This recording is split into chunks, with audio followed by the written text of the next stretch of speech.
ప్రతిపక్ష నాయకుడు జగన్మోహన్ రెడ్డి తీరు వ్యవహరిస్తున్న విధానాలు చూస్తే అతనికి పిచ్చి పరాకాష్ఠకు చేరింది అనడానికి నిదర్శనం. తల్లిని చెల్లిని ఇంటి నుంచి గెంటివేసి మహిళలపై ఆయనకున్న ఆత్మ గౌరవం విశ్వాసం ఎటువంటిదో రాష్ట్రంలో మహిళలంతా మొన్న జరిగిన ఎన్నికల్లో ఓట్ల ద్వారా బుద్ధి చెప్పారు. అయినా ఆయనకు కనువిప్పు లేదు.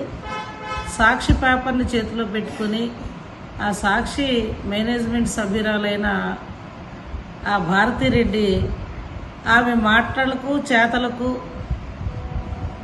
నడుస్తున్న విధానానికి ఒక్కటి కూడా పొంతనుండదు. ఆమె ఒక మహిళను కూడా మర్చిపోయి సాటి మహిళపై పత్రికల ద్వారా వ్రాతలు రాయించడం ఆమె చేస్తున్న విధానానికి మరి మహిళలంతా కూడా ఆమెను ఏమనుకోలో అర్థం కాలేని పరిస్థితి. నిజంగా బాబాయ్ గొడ్డలతో చంపి దానిని ఆనాడు చంద్రబాబు గారిపై నెట్టివేసి ఎలా వ్యవహరించాడో వాస్తవాలు ఏంటి అనేవి వచ్చిన తర్వాత రాష్ట్ర ప్రజలంతా కూడా కూటమికి 160 సీట్లు గెలిపించి 11 సీట్లకి పరిమితం చేసినా ఇవాళ ఇంకా బుద్ధి రాలేదు.